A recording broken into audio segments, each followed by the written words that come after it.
In this video, we're going to talk about overcoming and flipping obstacles and challenges by turning them into opportunities to achieve goals in your life. If you've been facing daunting challenges that you feel like are getting in the way of progress and you want a way out, a new way of thinking, then you're in the right place. Let's go. It's just right, it's just right. Hey, it's Clint from Malleable Online Coaching, where we give you simple, step-by-step, results-driven coaching for people who want to improve their strength and fitness. First of all, this is not a video about optimism. It's about being able to take obstacles in your life and see the opportunity or path for growth through them. In Ryan Holiday's book, The Obstacle is the Way, which has become one of my favorite nonfiction books and was a big inspiration for this video, he retells an old Zen story about a king who placed a boulder in front of the city gates to see how his citizens would react to the impediment. The king stood by and watched as countless citizens would come to the gate, curse into the air, struggle against the boulder half-heartedly, or just silently turn around and go the other direction. Finally, as the king watched, a peasant came around, and after struggling with the boulder for a while, he went to the forest to fashion a branch and use it as a lever to dislodge the boulder and roll it away. Underneath the boulder was a purse of gold coins and a note that read from the king. The obstacle in the path becomes the path. Never forget, within every obstacle is an opportunity to improve our condition. Again, this does not come through optimism or just hoping that things will work out. A fool waits by the road hoping that the boulder will move itself or waiting for someone else to move it. Instead, this comes through surveying a challenge, gaining some perspective on it by looking at it from multiple angles, doing what is within our power to influence, conquer, or flip the obstacle, and then accepting the results knowing that we did our best. All right, let me be real with all of you for a minute. When I was 13, I begged my parents to hand over guardianship of me to a much more stable family that was not dealing with addiction and social issues so that I could have more opportunities and go to a better school. They eventually did sign over guardianship. This taught me to advocate for myself. Later in high school, after getting my phone stolen and later returned, I still sought out revenge from kids who did it and got my ass beat by a whole bunch of older kids in a big group. This taught me that I was not invincible and that revenge was for the greedy. When I failed out of college my first semester, I learned that I had to take responsibility of my goals. When I later graduated with my master's degree, I learned that if I did well or failed, it would be based upon my own effort. And that was really the only thing that I could control. So I've had my fair share of shitty things happen to me, but others have had much worse and overcome these barriers and become better for them. We often look at obstacles just like the boulder, something getting in our way of something else that we really want. We feel bad for ourselves, blame our current condition on the circumstances that were thrust upon us. I didn't want this, we say, or this situation was not my fault. However, what if within these obstacles was an opportunity, a reward, a new skill learned, and new character traits earned?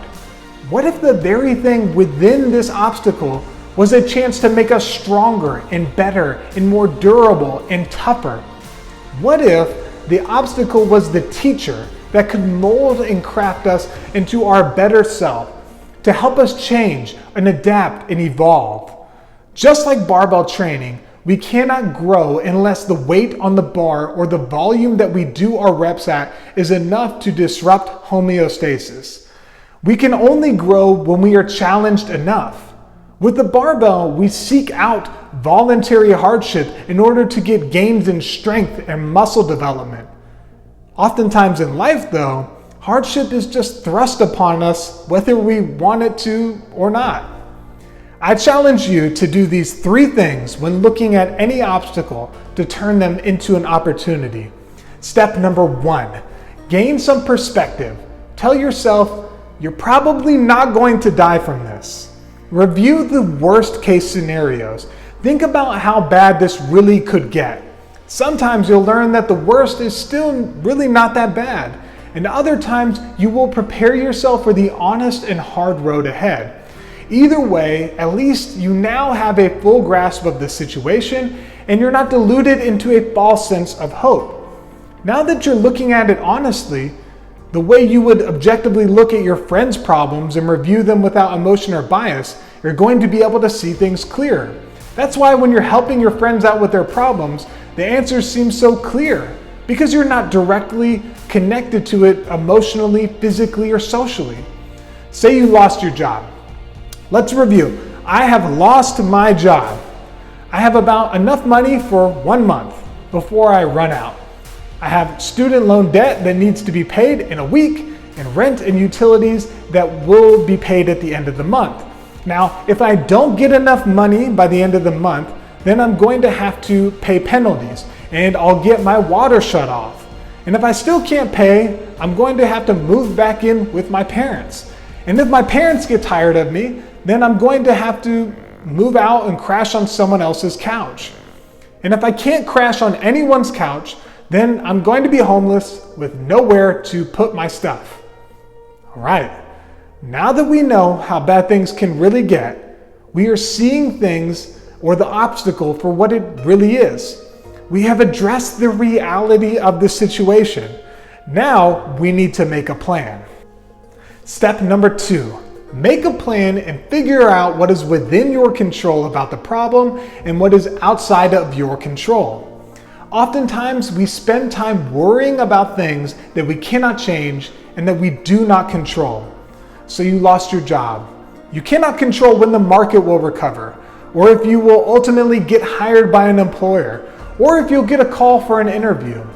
You can control seeking out other jobs, making your resume on point, looking into connections through friends and acquaintances, budgeting your finances to make them stretch for as long as you can. You can also hustle doing side gigs to make ends meet in the meantime. Like the serenity prayer that AA uses, we must seek out the serenity to accept the things I cannot change, the courage to change the things that I can, and the wisdom to know the difference, living one day at a time and enjoying one moment at a time. Step number 3, accept the outcome. When you focus on the things you can control, work your very best at those things, you are now situated to accept what happens, knowing you did all that you could. When you speculate, try to predict, and panic, you're wasting energy in a direction that is not going to push you forward. Real results come through consistent effort in a focused direction. When you focus the direction you put your consistent effort into, you are going to get results. You will make changes. The boulder will move. However, at most, you will know that even if you fail, that you did everything that you could, which means that you couldn't do anything more. There is serenity in the smart hustling. In fact, no longer will you shirk from obstacles, but you will welcome them as a consistent friend and teacher who brings out the very best in you, who sharpens your intellect and strengthens your resolve. Having obstacles may be the only constant you can rely on for your entire life, but it is also in this challenge that you may be catalyzed to an unforeseen opportunity, new growth, and positive change. I challenge you to see through the mystery, challenge, and problem in front of you and to see it for what it really is. Create a plan, focusing on things that you can control, and accept the results as they unfold as a boxer accepts a judge's decision, knowing that they did their best. Because there's beauty in the process, there is growth in the struggle, and there is opportunity in the obstacle. This is Clint Malley reminding you that you are stronger than you think you are, and you can do more than you think you can.